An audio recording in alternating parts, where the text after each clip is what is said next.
Another week and another foot in the mouth moment from Kirk Ferentz at today's Iowa football press conference. We talk about the reaction and the blowback after Kirk Ferentz says something ridiculous once again. We also talk about the quarterback controversy. What direction do the Hawkeyes go now? Spencer Petras, Alex Padilla, or option C? All coming up on today's Locked On Hawkeyes podcast.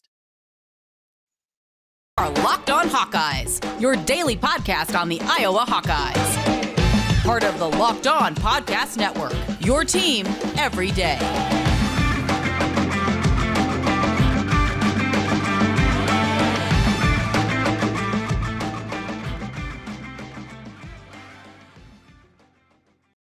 Welcome back once again to the Locked On Hawkeyes podcast. I'm Trent. Glad to have you aboard with us here today, wherever you find your podcast. You can also find us on YouTube. And thanks for making Locked On Hawkeyes your first listen each and every day. Hit that subscribe button on YouTube and help us grow our listener base here as we continue to grow things on the Locked On Network. Today's episode of Locked On Hawkeyes brought to you by Sling TV. Don't miss this week's matchup between the Hawkeyes as they face Northwestern on Sling. The TV you love for a price you'll love. Try it today. Well, let's get ready for certainly a lot of conversation today. We got a busy week in front of us. Iowa trying to right the ship after that disastrous performance up in Columbus last week. Of course, the Hawkeyes come in now with a losing record at 3-4. Dropped 2 consecutive games, still searching for that first offensive touchdown in a couple of weeks. And, well, we're going on a month now since the late touchdown against Michigan. It continues to compound on itself at this point in time. This Iowa team has issues offensively. We've talked about it all season long. But another thing that we've continued to talk about has been a change in Kirk Ferentz. And as anybody gets older, right? You become more set in your ways. You become more stubborn. I think that is just human nature that you go through things. And the stubbornness that we've seen from Kirk Ferentz throughout his tenure, at times, it's proven to be a good thing. And that's not the case right now. And as we see the evolution of college football, and really over the last 5 years, and heck, the last 2 years, college football has changed so much with NIL, name, image, and likeness, and the ability for players now to profit off their likeness. We have that component. You have the transfer portal, something that has been part of college football now for a couple of years, but it has just gone to another level now. The ability to go out and change your team on the fly and improve on the fly. And there's been disastrous parts of that. We look at Texas A&M and what they're going through right now, or Miami, a couple of places that kind of paid through the nose in the NIL realm, and it hasn't worked out. But look at the other side. Look at what's happening at USC in year number 1 of Lincoln Riley. Look at Tennessee and Josh Heupel, what he's been able to do in those eras. So it hasn't worked for everybody, but it has worked for some. But Kirk Ferentz's unwillingness to adapt to a change is something that is concerning for the future of this program, for a guy that is signed, sealed, and delivered through 2029. I mean, think of that in its own right. And we've talked about this in the past, certainly. And if you're just joining us for the first time, thank you. It's incredible that Gary Barta would hand out a contract to Kirk Ferentz of that length, knowing that Kirk wasn't going anywhere. You're bidding against yourself, and not only to give him that contract, you want to, make it right, if you will. Okay, that's all well and good, but to put the money in place and the guaranteed money that is still on this contract, Iowa owing $42 million, it's incredible. So we've gone through press conferences this year, and there's been some tense moments, and there's been some ugly ones. And going back after the Illinois game, and Kirk responding to a question about making a change, we won 10 games last year. Surprised you didn't know that. That kind of thing. And that's not exactly what he said, but he did say we won 10 games last year. He said that to David Eichel, a guy that was on the beat last year. Very flippant, very arrogant, condescending. And we're getting more and more of that from Kirk Ferentz. And then today, a double down. And a double down of going after the media. I'm not here to white knight for the beat writers. That's not what this is about. It absolutely is not about that at all. Their job, they get to cover the Hawkeyes, right? Me here on the podcast, I cover the Hawkeyes. I'm a radio show, get to talk about the Hawkeyes. We're not digging ditches. We know we have it pretty good. But again, the arrogance that came out from Kirk Ferentz and divisiveness. It's something that is not one of Kirk's best qualities. I think we've known for a long time that he doesn't really have a whole lot of regard for people that cover the team. I think you can tell that. That's football, 2014. We've had plenty of instances where it has gone bad, but today, this one was another level. Now, he wasn't going after an individual member like he's done before, like he went after David Eichel after the Illinois game. That's not what this is. And I have no problem with coaches doing this at a time. But a question was asked in the press conference by Kennington Smith, newer guy in the beat on his second year. He's part of the Des Moines Register. And asked him a fairly innocuous question. I mean, there wasn't a whole lot of depth and breadth to it. It was, in fact, I heard him and Chad Leistikow also with the Register, their podcast, and they were talking about it a little bit. And they mentioned it was kind of a softball. It was not a question that you're going to really dig deep into and things like that.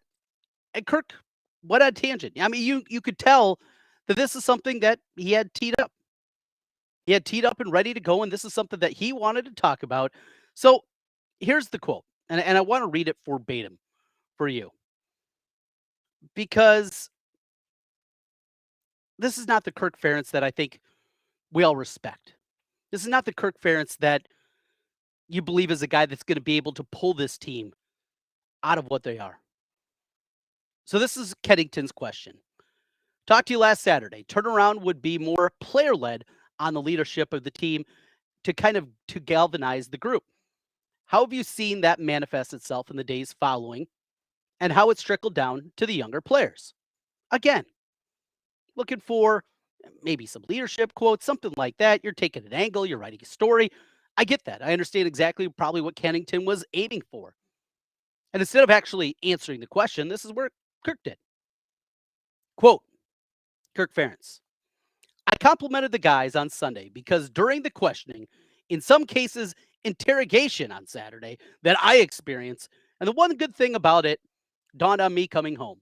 I said, as bad as today was, it could have been worse because I could have been that guy. I could have been that guy, had his job, and had to act like he did, unquote. So I read the transcript first before I heard it. And you got to watch it yourself. You can see it on the Locked On Hawkeyes Twitter account. Locked On Iowa is where you can go there to find that. And it's not just the verbiage that is used. It is the tenor. It is the tone. It is the way that he says it, the divisiveness, and the arrogance again that comes off in this.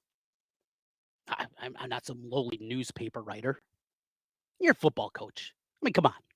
You're paid handsomely. That's great. You got a lot more money than any newspaper writer out there. Congratulations.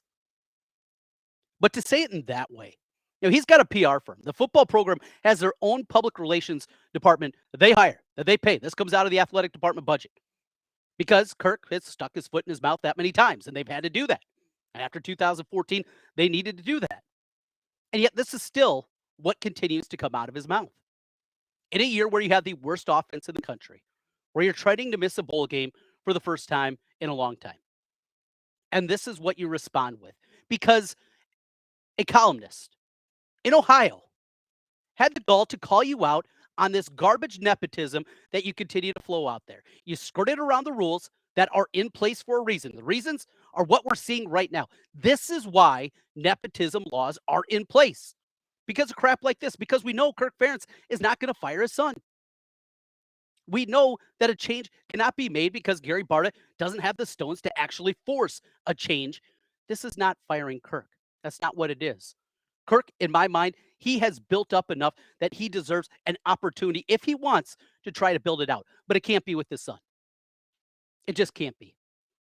It has been 6 years of ineptitude. The worst offense in the country. Last year, an offense that was ranked in the 100th. Don't know if you know, they won 10 games last year. Yeah, Kirk, we know.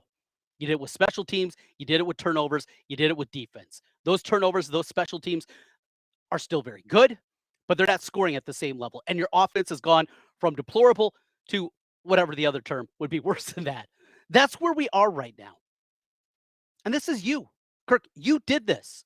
You had an opportunity here to make a change. You had an opportunity to evolve, adapt, do things to make this program better. You had that chance, and what did you do? You doubled down on yourself and your son. and it has absolutely broken you. And it's broken this fan base, and there's possibility of no coming back from it. That's where we are right now. You have an awful Northwestern team coming to town, a program that has had your number, a program that has won 3 consecutive games inside of Kinnick Stadium. They come to town on Saturday. I was favored by 11. Can the Hawkeyes score 11? I don't ask that flippantly. I'm being honest. Can Iowa score 11 points to win a game? Offensively? I don't think so. Can they get 2 touchdowns? They've done it once against Nevada. Offensively, 2 offensive touchdowns. That's all we're asking. Can they do that against Northwestern, a team that defensively ranks in the 90s? I don't think so. Short of your defense scoring. That's what you're asking week in and week out. You got away with it last year. You won 10 games. You also lost 4, and you're blown out on 3 of them. And the reason in all 3 of those games, because your offense absolutely stunk, and you did nothing to improve it. You kept the same quarterback that's the same guy that we've seen the last 3 years. You kept the same offensive coordinator that is in over his head. You had an opportunity to at least go out and get somebody that knows something about quarterback play. And what did you do? You just gave your son that job too. Ken O'Keefe walks away, and what do? You double down on putting Brian as a quarterback coach. Does he know anything about footwork of a quarterback? Does he know about throwing motion? Does he know about arm angles? Does he know any of these things? Of course he doesn't. That's not where he has coached before. He has no background for that. And instead, you double down on yourself. This is where we are. And somebody from Ohio had the gall to call you out on this, to ask, and not even call you out, to ask the questions in your $6 million a year salary, to ask some questions that made you feel a little bit uncomfortable. And you come back like that and act like you're better than him. Come on, Kirk. I thought you were better than that. For 24 years, I believed you were better than that. And the things that came up from the negativity of 2 years ago and the racial questions that were inside the program. To your son living in low-income housing when he was a student at the university. And all the things that have happened, rhabdomyolysis, on and on and on. I ultimately believe that Kirk was a good person. Responses like that have me questioning it. It's a crappy place to be, but that's the reality. Well, it's not only that from the press conference, we got quarterback talk. Yes, quarterback talk. We're at it once again. Spencer Petras, well, my thoughts, they have been out there a whole lot. I think people know certainly where I am with him. But we're going to talk about it a little bit, break down what we found out at the press conference as we continue here. This is the Locked On Hawkeyes podcast. As everyone knows, athletes can fall in the ranks, but when it comes to saving money, Simply Safe always stays on top. And right now, you can save big with Simply Safe Home Security. They're giving listeners 40% off their advanced security system. Simply Safe was just named the best home security of 2022 by US News. I use it. I love it. You'll love it too. Because of Simply Safe, your safety is the only thing that matters.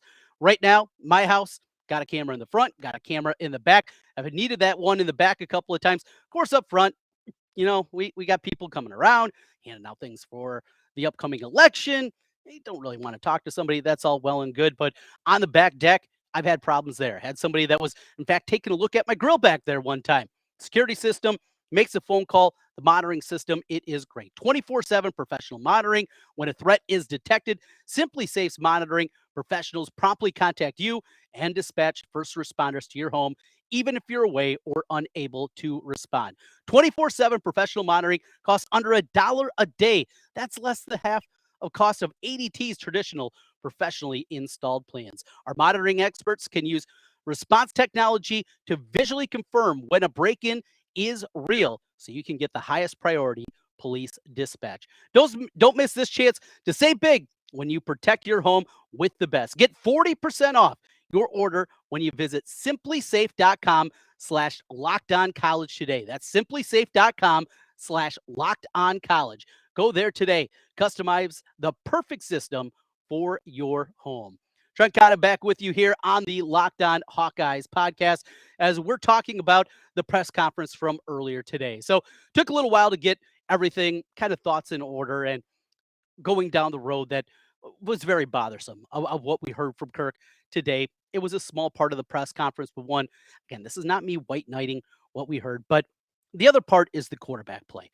We have seen the worst quarterback in the country play this year in Spencer Petras. We saw him a year ago.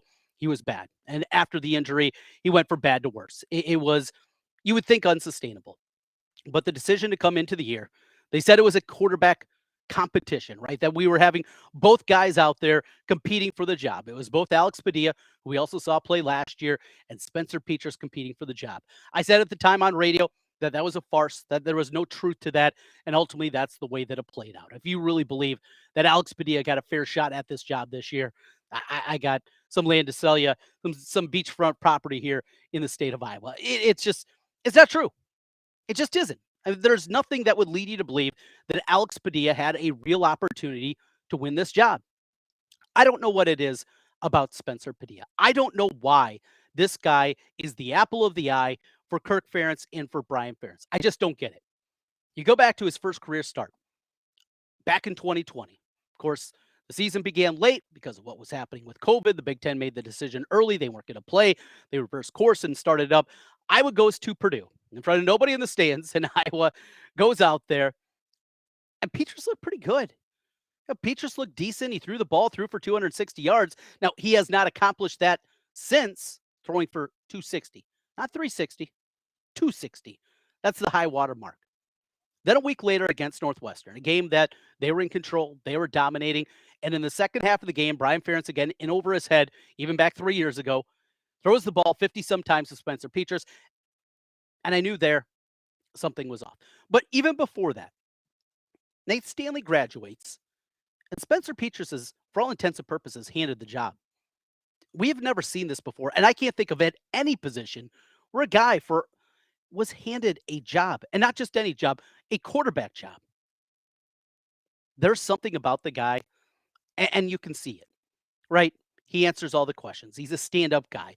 Anybody that's talked to him has nothing but positive things to say. He's got a haircut. He plays a guitar. I don't know. I don't know what it is, but there is something that Kirk and Brian absolutely love about the guy. So you put Alex Padilla in last week after one of the worst halves of football we've ever seen from a quarterback, certainly in my 42 years on this planet. It was bad. Really, really bad. There's no other way. You've seen the worst quarterback in college football play for the first 6.5 games of the season without one snap. Padilla comes in, first play, fumbles. Third play, tip ball, interception. All right, it was bad. But to even put Alex Padilla in that spot, look, you made your bed. You went with this guy, Spencer Petras. You should have continued with it. If you're going to go that route, if you're not going to give him any snaps throughout the course of the season, speaking of Padilla, you made your own bed. Yeah, here we are. It was an unwinnable situation. It was a terrible spot to put Padilla in. Playing in front of 105,000 people for his first snaps of the year is just unthinkable. But that's what Kirk wanted to do. And there we are. But after that performance, not just last week by Spencer Petras, but what we've seen for now 2.5 years. And to come in this week, starting yesterday on Monday with the depth chart, you release the depth chart that has the or. Spencer Petras or Alex Padilla. Well, that's a change, at least on the depth chart. And then to come back today and say both guys are getting first team reps. We're going to see what happens in practice. We know what's going to happen in practice. You've told us this for 2.5 years. He's a better practice player in your mind, and that trumps everything. Trumps being the worst quarterback in college football.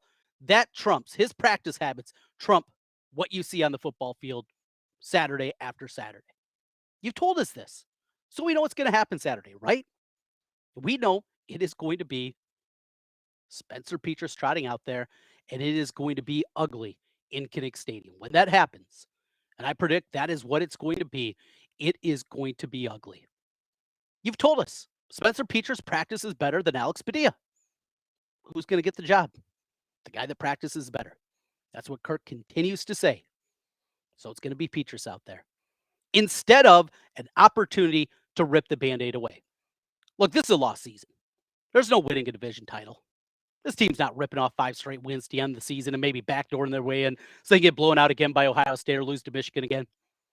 That's not going to happen. You have to look towards the future. You have to find a way to improve what is the worst offense in the country. It's not going to be with Alex. It's not. Excuse me. It's not going to be with Spencer Petras, and I don't know if it's going to be with Alex Padilla. I don't think that he is that much of a difference maker or that much of an improvement, if he is at all, over Petras. That's not what this is. But you had a chance to give a guy that has won football games for you before, a guy that has shown ability that he can make plays. You had a chance here to give him a week, to get all the reps with the ones, to go through as the starter and see if you have something there. Because not only that, Alex Padilla has eligibility. He could be your quarterback in 2023, but they refuse to do that. Something about that goatee, I don't know what it is. Maybe he plays a beautiful rendition of a Led Zeppelin song that Kirk really likes. I don't know, but it's going to be back to Petras. That's where we are. This is the Locked On Hawkeyes podcast. I'm Trent Condon. Thanks for making Locked On Hawkeyes again your first listen each and every day. Big thank you to everybody out there for joining us. And again, if you're on YouTube, hit that subscribe button right now. Want to also tell you about our friends at the Locked On Sports Network and Locked On Sports Today.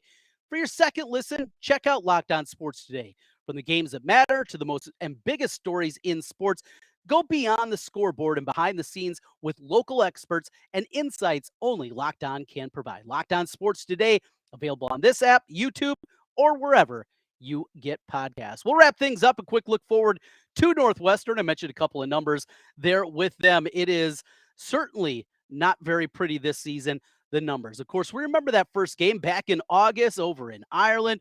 Oh, look out. Here comes Northwestern. They beat Nebraska. Since then, 6 consecutive losses. That's right. 6 straight losses for them.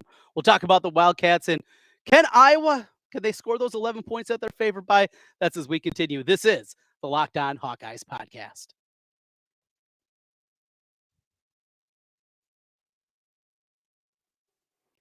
These days, every new potential hire can feel like a high stakes wager for your small business. You want to be 100% certain that you have access to the best qualified candidates available. That's why you have to check out LinkedIn Jobs. LinkedIn Jobs helps find the right people for your team faster and for free. I have a small business. Finding the right people to fill in so many different places is so important. Doesn't matter if you're looking for somebody to help you out with the books. If you're somebody like me, help out a little bit of the play-by-play that I do. You're looking for somebody to help on the sales force. Whatever it is, LinkedIn Jobs can help you. Add your job, the purple hiring frame, to your LinkedIn profile, and that'll spread the word that you're hiring. Simple tools like screening questions make it easy to focus on the candidates with just the right skills and experience. You can quickly prioritize how you'd like to interview and who you would like to ultimately hire. Coming to the end of the year, looking forward to 2023. We talked about that with the Hawkeyes. Looking forward to 2023 for your business. This is the time to do it with LinkedIn Jobs. LinkedIn Jobs helps you find the qualified candidates you want to talk to faster. Post your job for free at linkedin.com/lockedoncollege. That's linkedin.com/lockedoncollege to post your job for free. Terms and conditions apply. Trent Condon back with you one final time on the Locked On Hawkeyes podcast. Thanks for making Locked On Hawkeyes your first listen each and every day. We'll be back with you tomorrow. Biz is going to stop by. We got LaShawn later in the week. Still so much to talk about. Basketball is right around the corner. We're going to get into that a little bit more. Last week, did a minutes breakdown. You can always go back and find the old podcast as well, wherever you are watching us today. And if you're watching us on YouTube, hit that subscribe button for us. All right. So let's finish up with a look at Northwestern. This is a Northwestern team that comes in with a 1-6 record. They have had their own set of issues, certainly this season. The Wildcats, well, they're not very good. Pretty much everywhere that you look. There's you look and ding, green is good, red is bad, right? There's a whole lot of red there. So offensively, this team's 74th in the country in total offense. Rush offense, they are 101st. Though the passing game has improved. They made a change at the quarterback spot. That's a little bit better. 45th in passing offense. Now, are we concerned after what we saw last week, giving up just 360 yards to that high-powered Ohio State team? Are we scared that suddenly Northwestern is going to be the team that's going to, I don't know, throw this defense for a loop? I just can't see it, right? It comes back to the offense. So here is what we see Northwestern where they are defensively right now. They're 81st in scoring defense, other defensive numbers on the season for this squad. They are total defense 97th, 112th in rush defense, 58th in pass defense. Look, this is a game that if what Kirk has been trying to sell us, that it's about this process, it's about getting better, it's continuing to work, right? Putting the work in, we're going to grind, we're going to figure it out. It's what we've done for 24 years, and it's going to happen here. If this is to be believed, this is the week that it has to show up. And it doesn't matter who's behind center. It doesn't matter that Deontay Vines maybe adds another element and at least another wide receiver with some kind of talent out there. The offensive line takes a step forward, all these different things. Yeah, they all work together. But this is not just about a game where you go out there and you slog out a 13-9 win and get it done. If that's as good as they can do in this one, you got big time problems. It's a systemic issue. This offense, I don't think is at a level that you can even hope for that they're going to be able to score. Mentioned earlier, can you get a couple of scores even against Northwestern? This is how bad it is. The offensive line is as bad as it's been since 1999 in Kirk's first season. That's how bad this thing is. But it's not just that. It's the scheme. It's what they're trying to do. I saw something over the weekend on Twitter. And it was just talking about the passing routes that Iowa was running. Understand the limitations of the wide receiver group. Get it. Still, you have to try to find a way to stretch the field. Even if it's just a guy running a go route. I mean, you have to show some semblance. You don't have to throw it. But they're not even doing that. They got guys running in the same spot. It is an absolute mess out there offensively and what they're trying to do in the passing game. What's the scheme? And that's where I am. It doesn't matter how bad Northwestern is defensively. First of all, we know Fitz is going to be fired up. Fitz has been obviously going back to his playing days when he tore his knee up. Was it Chad Deal, I think, was the guy that rolled up on him. He thought it was a dirty play. And since then, he's been butthurt about Iowa. And it's a program that he has loved to beat throughout the years, and he's been very successful at it. 3 consecutive losses to this Northwestern program in Kinnick Stadium. Are you confident? I'm sure not. More on Northwestern, more on this week, more on basketball also as the week goes on. Biz will be by with me tomorrow. Thanks for joining us here on the Locked On Hawkeyes podcast. And once again, want to help you out. Just a different way of looking at sports with Locked On Sports Today. All the games that are out there, the biggest stories. We got the NFL, we got college football, NBA, NHL. They're all going on right now. Beyond the scoreboard and behind the scenes, you do it with the local experts and insights from the Locked On Network. It's Locked On Sports Today, available on this app, YouTube, or wherever you get podcasts. You stayed with us to the end. Hit that subscribe button on YouTube. I'm Trent Condon. Thanks for joining us. This has been the Locked On Hawkeyes podcast. Go Hawks.